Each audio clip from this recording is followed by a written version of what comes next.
Good morning, 819S. Today, another beautiful day. I forgot what the temperature is right now, maybe 23, 20, 22, 23, but it's supposed to get up to 28 today, so it's going to be a pretty hot one. Great day to go touring. It's Friday, so some people who have a long weekend, I really envy them, but yeah. That's amazing. What is that?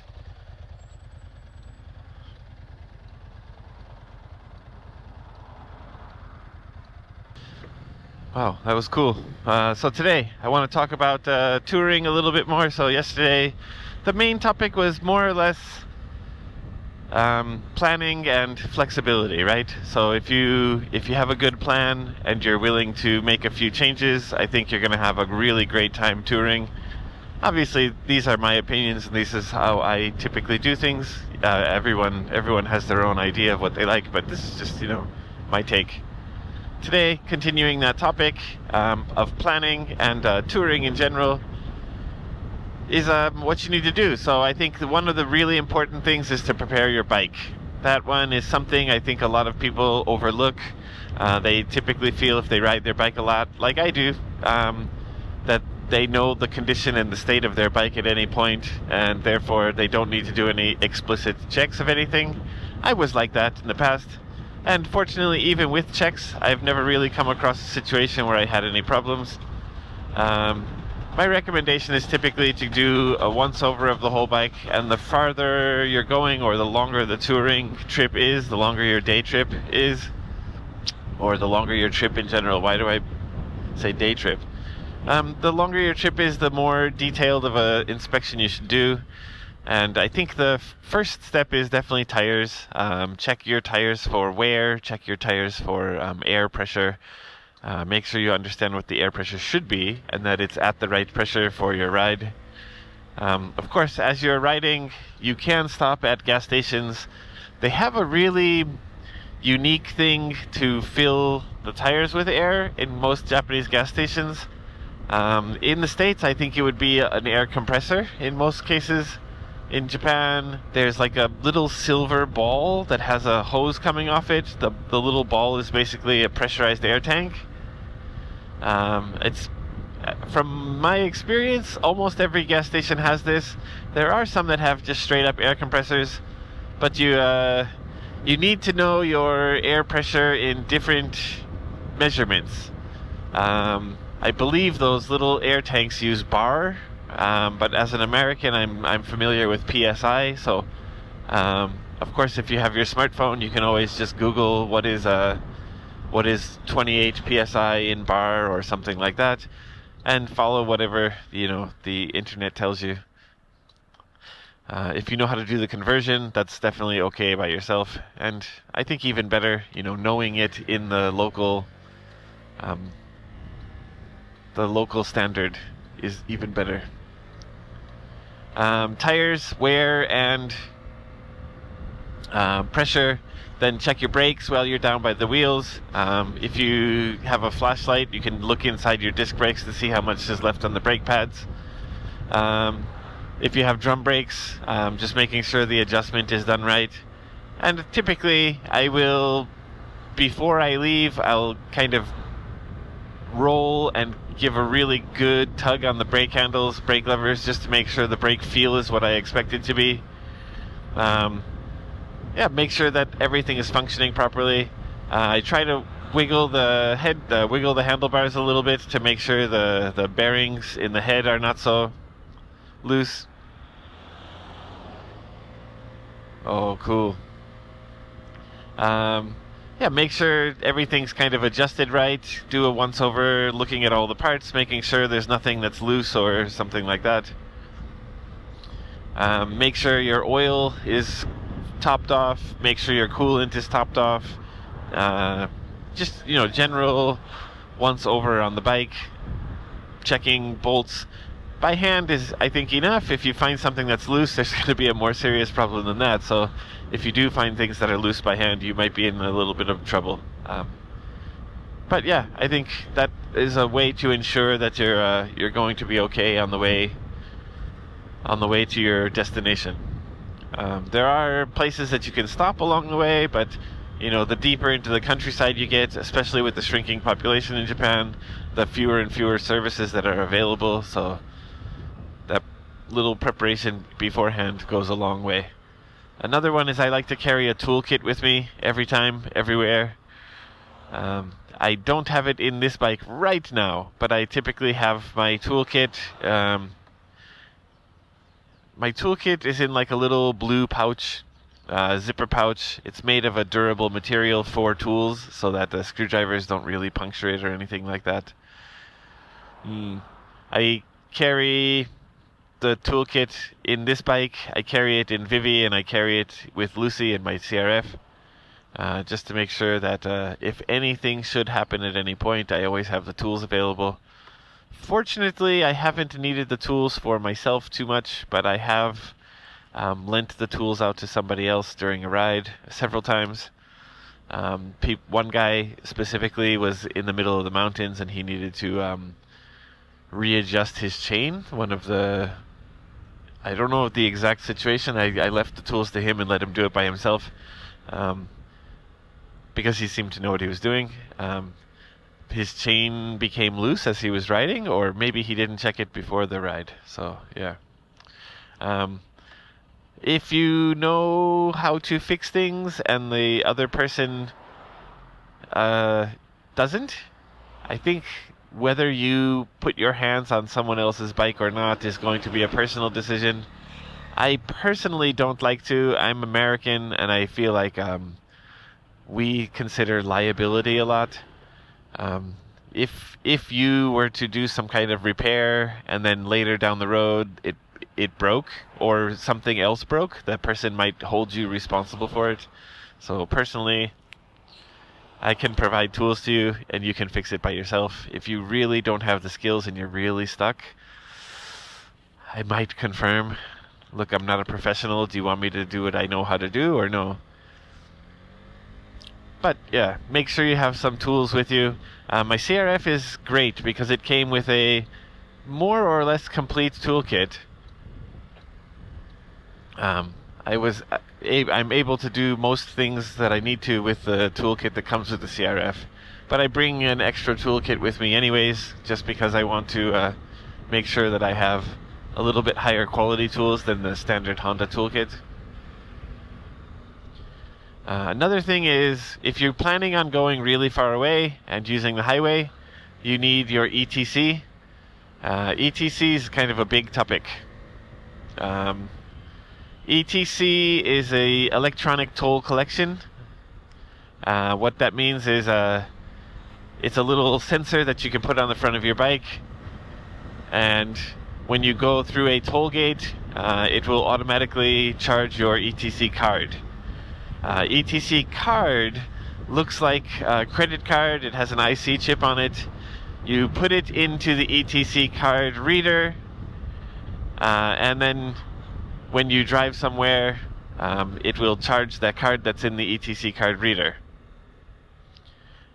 It's interesting because the ETC card is kind of a flexible thing.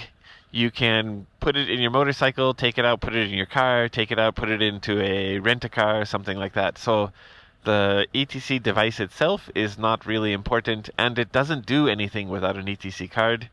If you have the ETC machine on your bike but you don't have an ETC card, you will not be able to go through the ETC gates. The other interesting thing is it will be a lot cheaper if you use ETC than if you pay cash. So if you're going through tolls with ETC card, I don't know the exact price difference, but I think it's considerably cheaper if you're using it. And I think it can also vary depending on what road you're using and what size or class vehicle you're on and things like that. The other point too, in general, ETC is for bikes that can use the highway, and 125cc and below cannot use the highway. Oh no, I need to do a two-step turn. I forgot this is 3 lanes.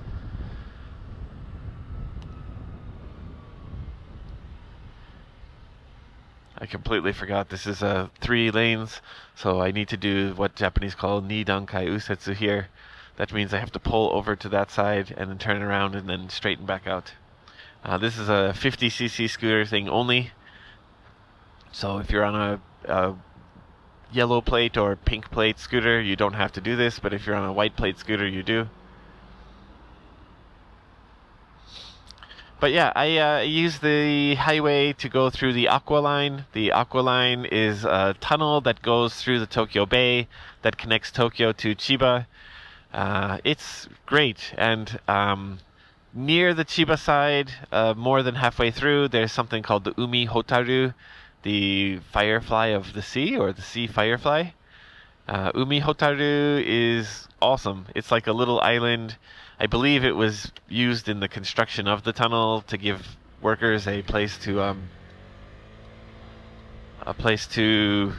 put some equipment and things like that.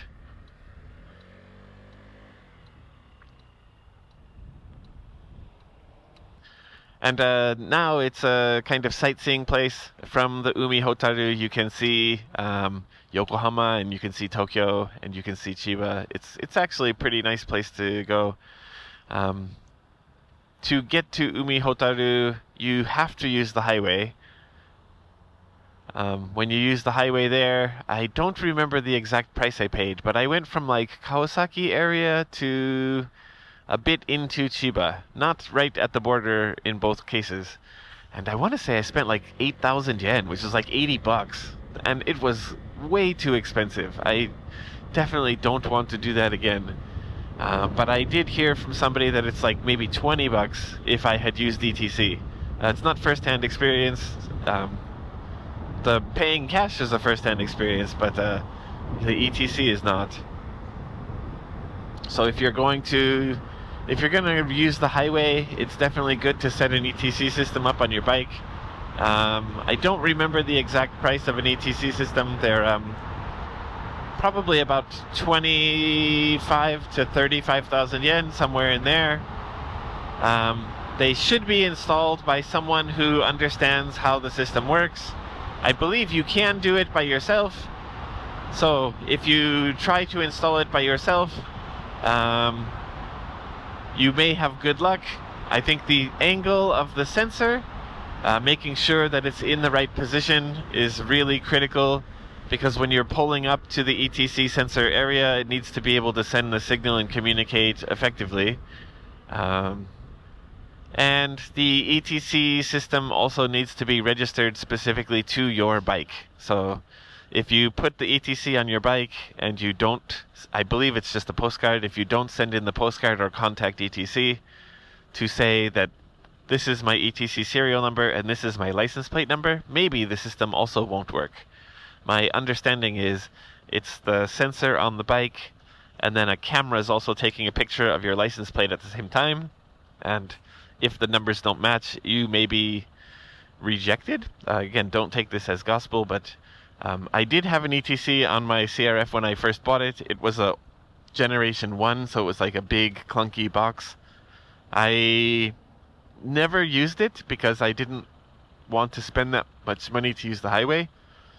And I ended up selling it to a friend, and then when he bought it, he needed to re-register it for his bike and his license plate number. So to the best of my knowledge, he was able to do that and there was no issue. So yeah, ETC systems can be great if you're planning to use the highway. I believe if you rent a bike in Japan, most bike rental companies will have an ETC machine put on the bikes for you already, and then you can rent an ETC card from them, which means that they'll give you a card that had no charges on it. Again, this is my understanding. They'll give you a card that has no charges on it.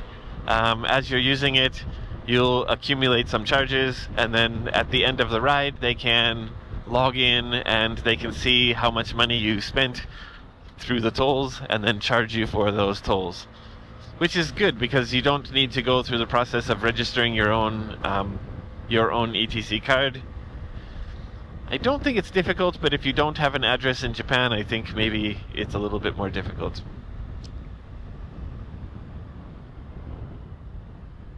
Yeah, planning, flexibility, and then ETC, that's another big one. I want to talk a little bit more about the gas bottles. So I have a little silver gas bottle that holds 0.75 liters, 3/4 of a liter of gas. When I first got it, you can see on the package, it says in English and in Japanese that this is officially licensed by the UN Fire Safety Council or something like that. It also has a marking on it of safety from the Japanese Fire Bureau or whatever the name of the organization was. But basically it had some official stamps on the box that said this is a bottle that is safe to use to store gasoline. And I went to the gas station. It was a full service gas station, so the guy was filling my tank up, and I said, "Oh, can you also fill up this gas bottle?" And he's like, "No, filling gas bottles is illegal." And I'm like, right here it says on the bottle, this is licensed, or this is not licensed. This has been tested for safety in Japan, and it's safe to use. And he looked at me and made a little bit of an angry face and was like, "Okay, I'll fill the bottle." And then he filled it up for me. At that point, I didn't realize that it was actually illegal to do it by yourself. I was at a full service station and I was getting gas, so I thought I'd fill the fuel bottle up at the same time. Later, when I went to gas stations, you can see a lot of warning signs on the gas pump that says, "Do not fill red bottles." I think the reason for that is a few-fold, but one reason is when you fill one of those bottles, the red gas cans are often in Japan, often used for toyu, I believe it's called, which I believe is kerosene. It is used in winter for an in-home heater. You fill it up at the top, you plug it in, there's a fan and there's a heating element, and it really, really heats a home well. It's really popular, really common in Japan for winter heating. And I believe if you put gasoline in one of those kerosene stoves, you are going to start a fire. There could be an explosion. It's bad news. So I think to eliminate the possibility of people putting gasoline into their home stove, their home heating stove, and vice versa, to eliminate putting kerosene in your gas tank, I think that they made the law just to protect people from their own possible mistakes. Another reason is there was a really terrible tragedy several years ago in Kyoto where a lunatic filled up some gas cans, went into an animation studio, poured the gas all over the place, and set the place on fire. And I think one of the reasons that they don't really want people to fill gas cans up on their own is to prevent potential arson and other kinds of crimes. Unfortunately, there's lunatics like that everywhere in the world. And yeah, there have been tragedies like that in Japan where people used gasoline to commit some kind of crime. So I believe that those two are the main two reasons why. There are definitely other reasons. And the NAO station near my house, I saw the same, at the NAO station near my house, I saw the same sign that says, "Do not fill any containers with gasoline on your own." And then I went in and I said, "Hey, look, I've got this gas can and I'd like to fill it up. So what do I do?" And he said, "Okay, please wait." And the guy came out and filled up the gas can for me. While he was filling up the gas can, I had to document what the gasoline was used for, how much gas was being given to me, pumped for me, my driver's license number, my vehicle number, like I said, the amount of gasoline and the type of gasoline. So was it high octane or regular, and how many liters, and like I said, the intended purpose. So I believe there were a few options like recreation, off-road vehicles, construction equipment, things like that. There were a few just check boxes that you could check. So it was fairly straightforward, but also made me feel slightly unsettled because I needed to kind of register that I had bought gasoline. The guy also told me that you can get a card.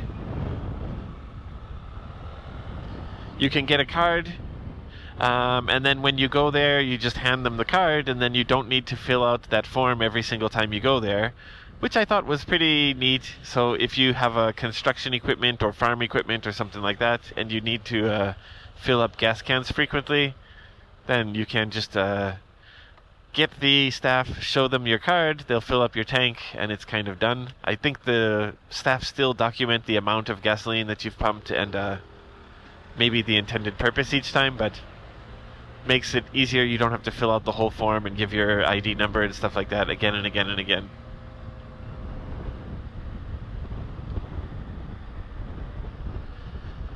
Yeah. And prep for travel, again, coming back to prep, I can't state enough how you should look for some local restaurants and local foods.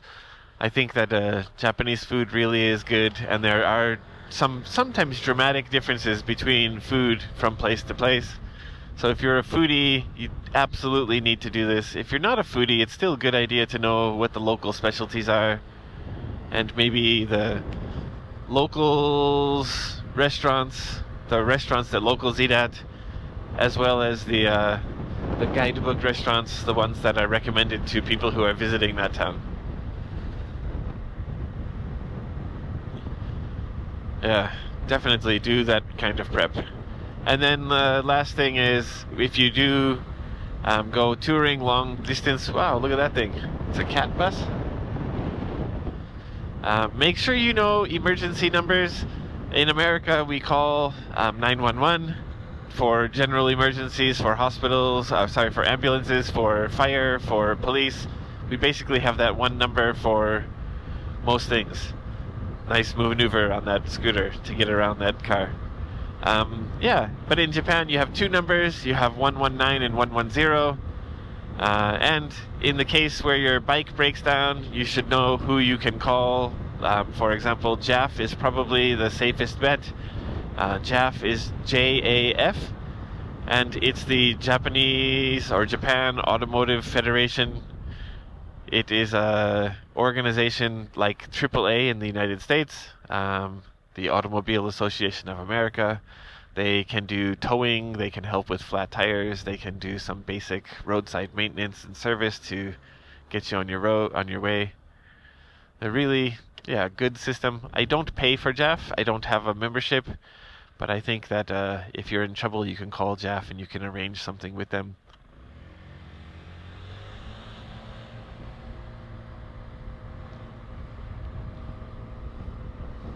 And just knowing some people you can get in touch with. Remember too, the further into the countryside you go, the less likelihood of having a phone signal. I've been driving through the mountains for dozens of kilometers with no signal whatsoever. So there are some cases, there are definitely some places where you're not going to get enough reception. So you may have to walk a little bit just to get the phone call out. And if you have one of those modern satellite ability phones, satellite connected phones, phone with satellite connectivity, then you might be able to make the call anywhere you need to. But yeah, I think a typical iPhone or something like that is not going to be able to help you in those cases.